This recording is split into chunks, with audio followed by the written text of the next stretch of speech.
Hello and welcome to Instant Impact Events with your hosts, CJ and Cheryl Williams. In each episode, we cover event-related subjects from how to put on events, event planning, audiovisual, and event production. At events and in life, it only takes an instant to make an impact. So let's jump right into today's topic. Hi, welcome to Instant Impact Events. I'm CJ. And I'm Cheryl. Hi guys, welcome to another awesome episode. Thanks for being here. Yes, today we have a very important topic that not a lot of people, talk about, but it's very integral to having any type of event that you're going to be having. And that is test and backup. Test and backup and test and backup. Exactly. And the more that you test and back up things, the smoother your event is going to be, because then you know that everything is working because you've tested it and you have your backups in case anything does happen. It doesn't take a lot of time just to do a few extra steps to make sure it's the same as it was the day before or during setup. And it makes all the difference, because specifically when we're talking about testing and backing up, it's a lot of audio visual things that we're discussing, because in any type of an event that you're having, the audio visual aspect of that can make or break your event. Right, it has to be right at all times. So today we're going to go through some of the things that you can be doing that you want to make sure that you're testing prior to the event. Correct. Also, every day of the event, you want to be testing these things, because things happen at night. I mean, I don't know what it does. It's little gremlins come in at night. Little ghosts that come in. You're all good the night before. It happens. Good night's rest. Yeah. And then all of a sudden you wake up. You go and you turn everything, put everything turn back. on the mic and you're and it's just nothing has changed really, right? Except something has changed. That's something that when we're talking about, you're initially doing your tests, but then you're also testing every single day of the event as well. And you gotta get in the room earlier. You gotta make sure things are tested before your doors are opening or before things are starting, and that way each and every day things are working accordingly. Yes. So the first thing is your mics. Yep. You must test your mics. I know you used them the night before or the day before just to make your checks, your mic checks. Well, also you need to test them when you initially set them up too. Right, as soon as you set up your everything. Yep. And if your speaker's in the house, make sure he does a mic check also, so he knows what he's going to expect the next day also. And make sure your frequencies are right. Make sure all your mics are on at the same time. Because just say they're going to call somebody up on stage, and they're going to call somebody else on stage, and then they're going to ask questions. So you need that other mic for that. And sometimes they might overlap and you also want to test the mics throughout the room in different areas, because sometimes there's Q&A that goes on, so you might be talking to people, or maybe the speaker is walking over closer to another actual audio speaker, so you want to have all these things tested, not just from standing in one spot, walking around, having multiple mics being used. And also let your speaker know also, watch out for the speakers. If there's hot zones, you think they would know, and you can let them know also. Yeah. If there's hot zones, which sometimes there are, you need to make everyone aware of where those are, so everyone can stay away from those areas. And also at frequencies also, sometimes there's going to be an event next to you. You may be able to get their frequencies also. Just ask the AV company for that hotel. If they have one, most likely they do. And they'll give you a frequency list of who's using those frequencies also, so to make sure you don't get stepped on during your event. And when he means stepped on, he means like someone coming, the frequencies are fighting each other, and so that's when you get those screeches or the static noise, or you hear like a cut, or just disruption. Yes, and yes. Out of the event, people hear even more than what they see, right? So having any type of audio issues, which normally stem from mic issues and frequencies, that is something that is perilous to your event if that's constantly happening, because people hear that all the time. And normally if it starts, it's not going to stop, right? It's a continual thing. And so by testing when you set that up, and then testing each day, because sometimes things change, right?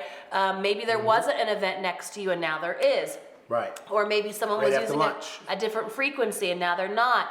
Sometimes if you're closer to the airport, sometimes they're using different frequencies those days too. And it changes. And that's why we talk about the importance of making sure that you're testing when you initially set it up, but then also every day of your event as well. And lunch also.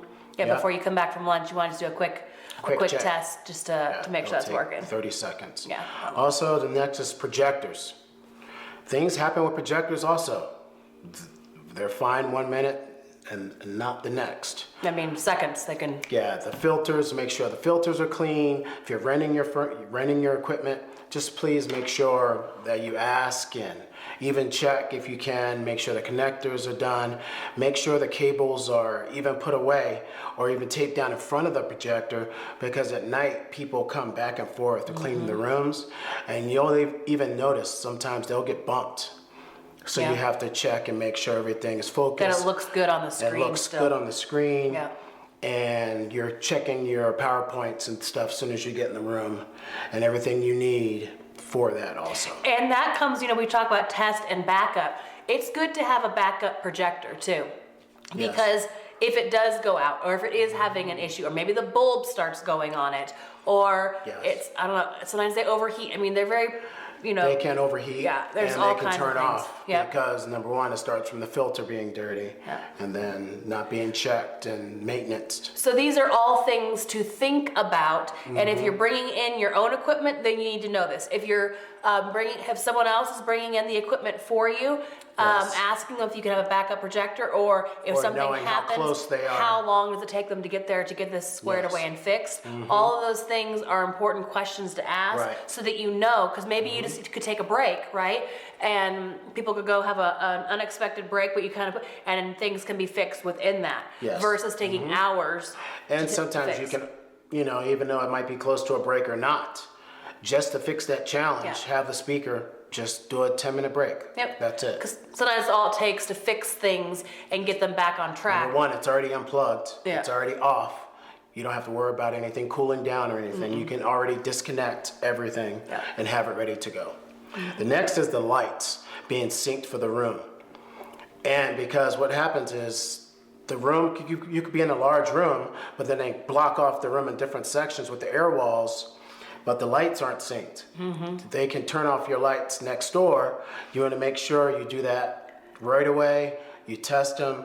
You make sure you have light people for the lights, because most likely they're not going to be one switch for the lights. There's going to be 3 spots. And that's something that a lot of people don't think about, are the lights. Right. I mean, you walk into the room, they're on, and yet a lot of times people are showing videos or other things. You want to dim You want the lights down for video. in the room, right? Well, if you are in multiple rooms and you haven't thought of that, then maybe you turn off this switch and it turns off the center section, but it doesn't turn off the sides. And so you can sometimes work with the venues And on you can getting tape them off, to sync. Yes, and you can tape off certain lights that you don't want to come back on. Because sometimes you're looking at a whole panel and it's a lot of things, and so you don't know 4 to 6, which ones to be pressing, so you could tape off. I tape it off Yeah. so you don't use So it. they don't get pressed. Also remind people not to lean up against the wall where the lights are, because they can unexpectedly hit that too. So everyone needs to be aware of where the light panels are and who's going to be in charge of that, but also seeing if you can get those synced And that's when throughout the whole room.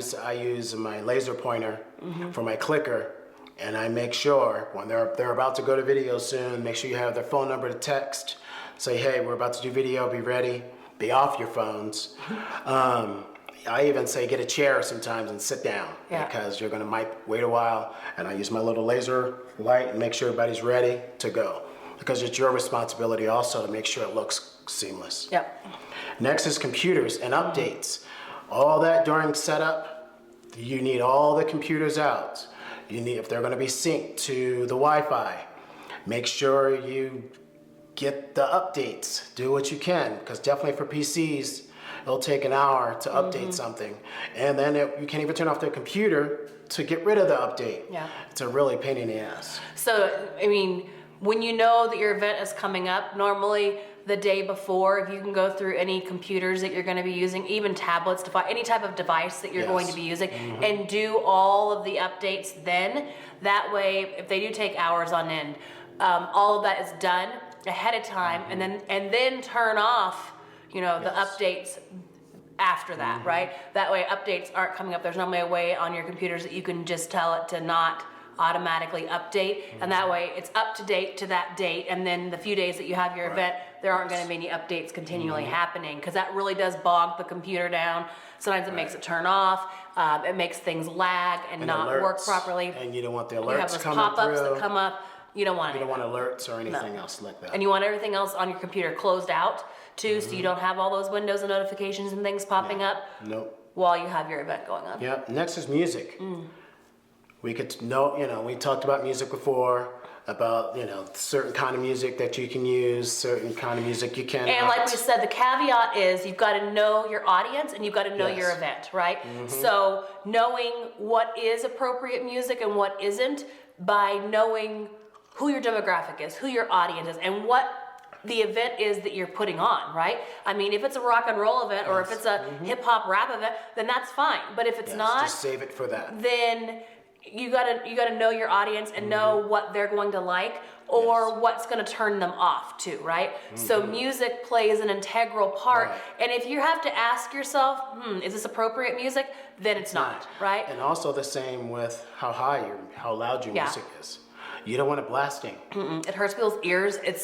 I mean, you want music enough that it has that ambiance and it's in the room and you can hear it and it gets the energy and things going. And they are networking also. If the event's not going on, the music is before an event, on the break, or at the end of the event is over. And so you got to think about what's taking place. Normally people are wanting to talk, and so if the music is so loud, don't just blast it because you think it helps. Right, it doesn't. It doesn't help. You want it at a good level where the energy is there, but people are still able to talk without having to yell. I mean, we've had events before where it's like you have to yell to the person standing right next to you to be able to hear, and it's like, huh, what? Oh, yeah. No, you want the music down at a good level so people can still carry on a conversation, but the music is still there that you hear. So have it at a good tone, even if you need to mark it off with some tape. Yeah. You put some tape, put a little marker for the music, and that's so you know where it is, and you know you can keep it at that level. The other thing when you're talking about music is you need to go through your music list, because you're looking for the songs, but also because sometimes there's different music levels, right? So one song can be great, another song can be really loud, another song. You want to keep your music because you want to listen through it and make sure that it's all at the same volume of music, because if you're having it just play and then it goes up and down, you got to get that figured out before your event. Yes. And then the next is for music, for your videos and audio and your PowerPoints. You want to have that tested ahead of time. You want to know if the speaker wants that intro video blasting. Yeah, is she wanting to walk up, or is he wanting to walk up to something blasting? Or are they wanting a video to go? Are they wanting music? Like having all those ahead details. of time, because they're always going to be in the back going, come on, I can't hear it. Or, you're looking. And that's around. all stuff, again, when we're talking about testing, that's all things beforehand. that should be done ahead of time. So you've tested what they want. So you know when that person is coming up, what are they looking for? What do they want? Because you already need to know if they have audio, music, videos, anything in that PowerPoint anyway. Yep, they do. Right. And that's all important. And then it makes the speaker or whomever is presenting, you want them to feel like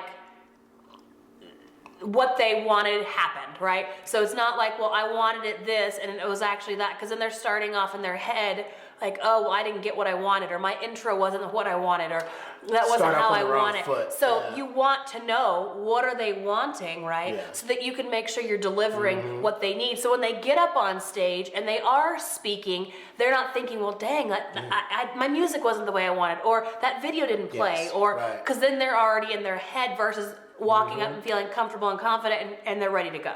So the job ahead of time makes the event more seamless for audio, visual, but also for the people who are involved, the speakers, the presenters, anyone, that they feel like they've been heard and that they got their requests as well. Correct. All right.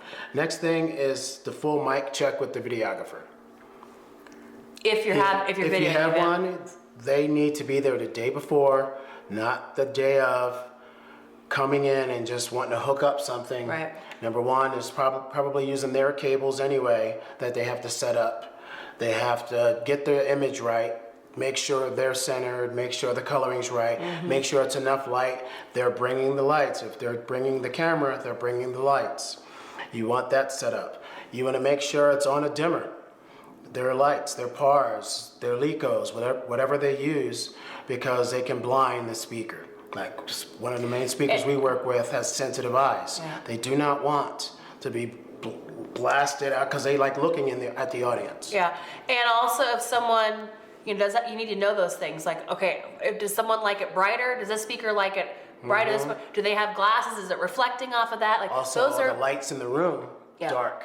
Because sometimes you want the room a little darker. That means the lights are going to have to be a little so higher. Those are all things to think about and to know. And the way you know those is because you've addressed those before the event happened, right? You've talked to your speakers or your presenters or your videographer, and everyone's on the same page that we get there the day before. All the setups, all the tests, all the laying out the cords, testing. That's all done ahead of time.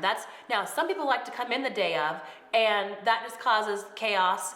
And because if something doesn't work, then you gotta backtrack. Speaker just comes with his with his thumb drive. So everybody for the event needs to get there prior to the event. Now there are some, that events. Arrive. If you have multiple speakers and they're not going to be there all days, then they at least need to be there the break before. If they're going on in the afternoon and they didn't get in until that morning, by lunch they need to be there so you can test during lunch. Or find out what they need. If they're getting in the night before, then you can test that next morning. All these types of, but that's again written up in your speaker contracts, or that is written up in your, if you have videographers that you're using, or it's everyone's on the same page because you have given the expectation of what you're requiring of everyone for the event. Because again, it's about the experience of the event. It's about putting on the best event that you can, and that comes from making sure everyone's on the same page, everyone's prepared, and you're able to test and to know what everyone's needing, and they know what you need too. Yes. The next thing is cable and adapters. Adapters, lightning adapters. You gotta have a bag, like a bag. A little baggy, have extra.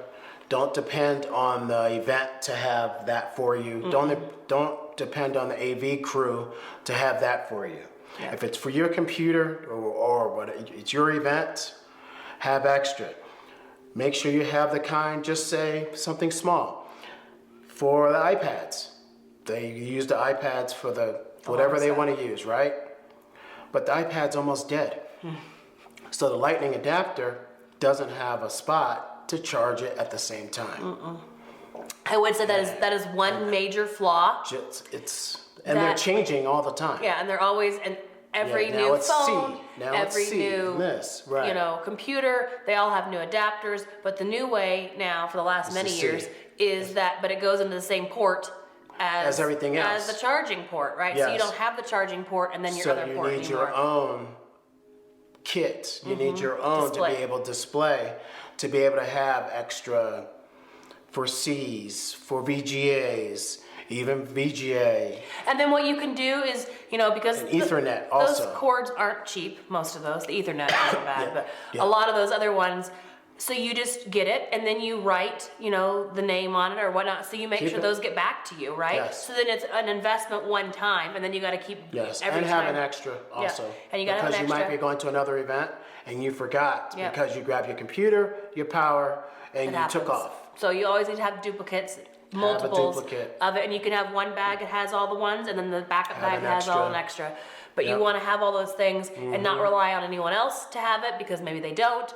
Even if your computer doesn't having extras because someone else is going to forget theirs, they're not going to have it. It's not going to be what you need. It doesn't cost much anymore. No. They used to cost $100. Now you can get them less than $30. Yeah, and then just label them as yours, and then that way you make sure that you get them back. But also having more than what you think you need, because when you need it and you don't have it, that's not good. Yes. Right, and that's what we're always teaching you is be prepared. The more prepared you can be, anything can happen. No matter, in life, in business, at events, the more prepared, the more you can think of the challenges that might come up, the stuff that might happen, and circumvent that by, again, testing and having backups, but also having additionals and extras. That's all going to help you have a seamless, smooth event, because things are going to come up. I mean, if you've had an event before, or been around, things come up. Now, depending on how prepared you are for things that come up, it can be a more smooth transition between the hiccups, right?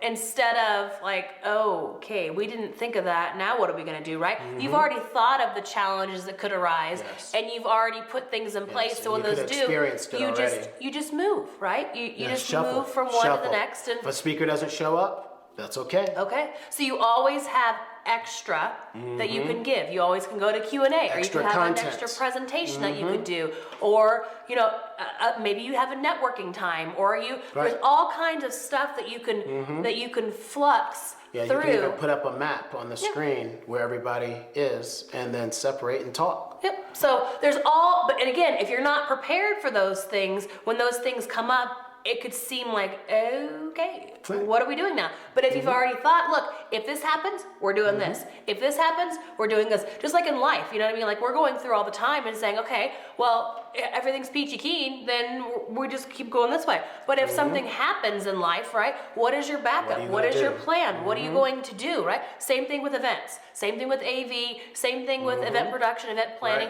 Things are going to come up. And the more that you can already be past and be thinking about those things, it makes it a lot easier to... AV guy might not show up. That's happened. And everything, hey, if everything's there, get your ass, sit down, turn on the mixer. Everything's gonna be there. Just figure it out. And that's what we talk about. Have somebody, an extra person. When you're doing in-house AV, I mean, they sometimes don't show up too. Yeah. Or when you're getting outside AV, it's not always about going with the cheapest. It's about going with the person that you know is one, they get back to you promptly. They're going to show up, because if you go with the cheapest and then that day they just don't feel good, they don't show up, like that's not good for you, right? No. So you want to know when you're talking to them. Gonna be crap right. Also. You want to talk, what kind of equipment do you have? How often do you update it? How new is it? How many people do you have on your crew? How many people are going to come help set up? All those kind of things, because if John is out one day, well, Bob can come in, right? Or whomever, then it's like, okay, I feel more comfortable and confident, even though we're going to be paying a little bit more for this person over here, because I'm going to have more peace of mind knowing, one, their equipment's going to be good, and two, they're actually going to show up. Right. Also for the lights, get back to the lights. You can ask, can they be synced? They can sync the lights for the whole room. Usually. Sometimes. Let's say 25% of the time, right? No, more than that. No, not for me. Yeah. No. Well, it depends. It depends on the venue, and it depends on if it's an older venue. You might even be able to get a mixer for the lights. Yeah. So they bring you a box and you just turn them on and off. Yeah.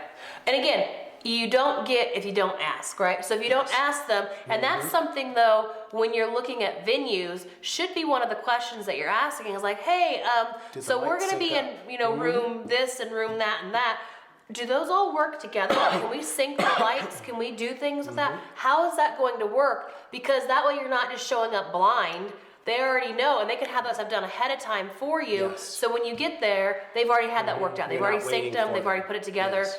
They've shown they're ready to go. Right. Versus you showing up and saying, oh, well, can we sync the lights? Well, that's a good question to ask when you're looking for venues. Right. Because if you're looking at a couple different venues and one can and one can't, maybe you want to go with the one that can, to make it a little easier when you're doing lights up and down. And at your event, you must test everything. Everything must be tested. Just say if you have a video wall, run through those systems, run through that format, run through those pictures and video the day before, not the day of. When you get in that morning, same thing, full cycle. Run, make sure. Some bulbs might be out. Something might be happening. Make sure it's taped down. Make sure somebody doesn't bump, who's going to bump that video wall is going to trip on something. Make sure it's tested. Also, lighting and truss. They make sure they have sandbags on top. Make sure everything's tightened. Make sure, shake it if you have to. Those truss, if they have them on stage. Or even in the audience. Or jump on the stage. And jump around. Make sure they're not, the lights connected to them aren't going. You don't want things to move. You don't want things to fall. And you don't want there to be a hazard, right? So some speakers are very heavy-footed. So when they get up onto the riser, which, some It just happened to me. They had to change out a third of the riser because it was going. Yep. And we were videotaping, and you don't want unless you're mixing. And most events you're not, unless You're it's, not. you know, a dance party. And though that's why it's so important to, normally the venue is bringing in the riser most of the time, right? Yes. So you want to test that. You want to Even if walk, it's taped you want to down, move, you want have 'em undo to, do it. you hear things? Is it really shaky? That can all be fixed ahead of time when Right. you're testing out that. And the same thing with making sure that anything you have on stage You is set secure. a set of some sort, Yep. something nice. Make sure it's tight. Make sure if it gets bumped, it's not going to fall. Those are all things you you can wanna even test. tape down. Make sure yellow tape. You know that's your path, but you still should be able to touch something without it falling. Yeah. And That comes down to all your it's a testing, lawsuit too. on your hand. Yeah. It's gonna be something heavy behind you, and you don't want it to fall. So test on all of those things to make sure they're safe and secure. And if you do have things out in the crowd, then you need to make sure those are extra safe because people are clumsy. People don't understand that things shouldn't be touched or backed into or what. Backed into a lot. A lot. So if you can spread it out a little bit more so it's not such a tight fit where it's going to be bumped all the time Right. and someone might hit it, someone might bump it, it might fall over. If you Right. can have a little more room, a little more space to spread that out, that's good too. But remember, people who are attending the event aren't thinking of these things. They're not paying attention. And they're not paying attention. They're like in a whirlwind of everything that's going on, right? And so the more that you can circumvent that by making sure that you have things taped properly, Yes. making sure that you have things put Secure. and put away where they're not going to be such an obstacle people have to go around, Right. the better. Also, step and repeat. Step and repeat is It's like your walls.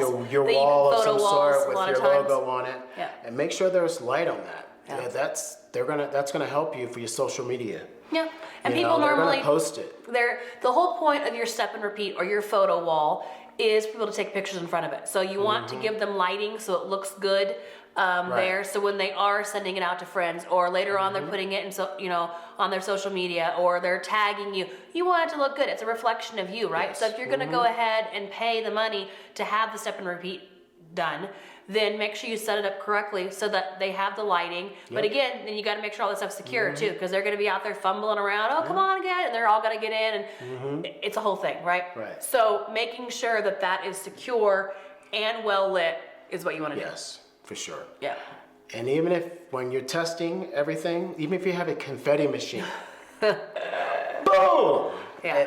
Do it a small amount. Test do it. it the day before. Do it towards a wall. Don't do it out in the open where gotta the clean it all staff has to clean everything. They won't like you very much No, for that. just like when the kids are playing with something and they're aiming at something to the door. Yeah. Do it to the door, not just out in the open. Number one, you won't lose it as fast. Your little rockets or your little bow and arrows. This is a parenting tip, not so bow much. and arrows. It goes in one area.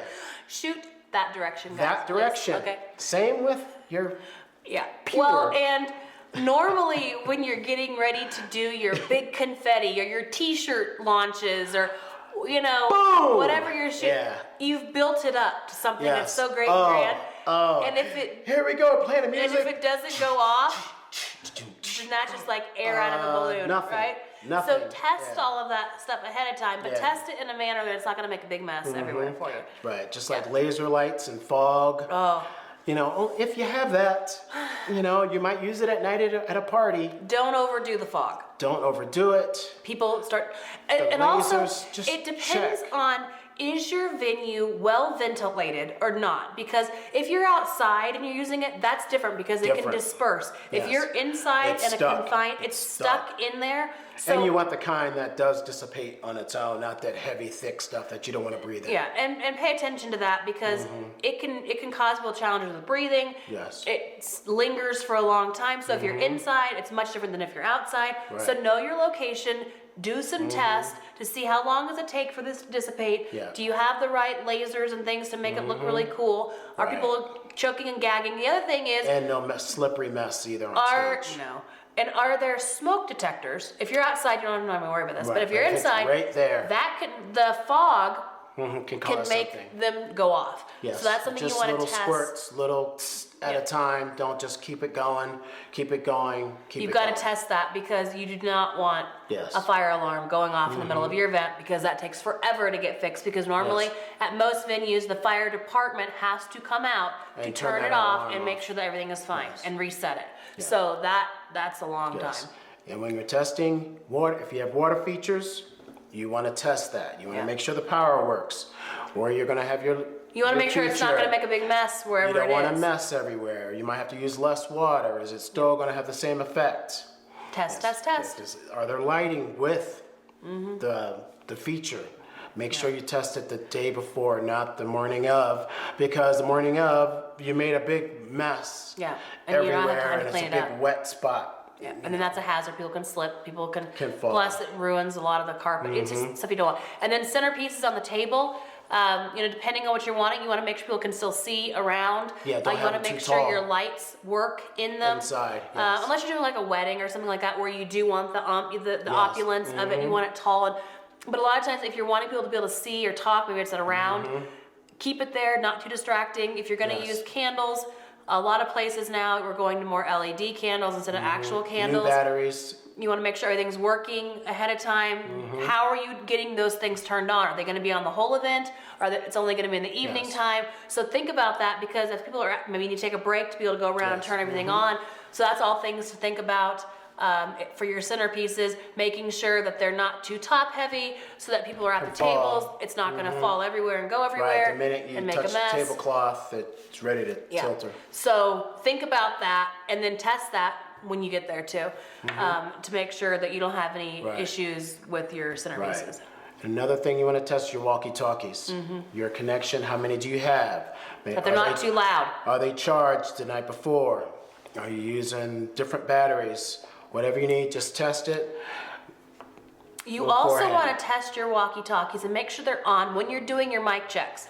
And then have them being talked back and forth while the mic is on. Something that's in your ear, not something that's on the side of your head. Because that could cause interference with your mics, or your walkie-talkies are back and forth. And then you want to test the distance of, okay, if you're over here in a breakout room, do they still work with the person that you have in the main room? Or if you're outside taking care of something. Even if AV needs to reach somebody, hey, we have an emergency, or the lights are off or something, you'd be able to get in touch with the right person right away. So being able to test all of that ahead of time, and those are all, and there's so many things, but what you want to do, depending on the type of event you're having, you want to look at not just the audio things, the extra things too, and say, okay, what are we doing to test this? What are we doing to make sure we have backups if we need it? That's one thing on your checklist.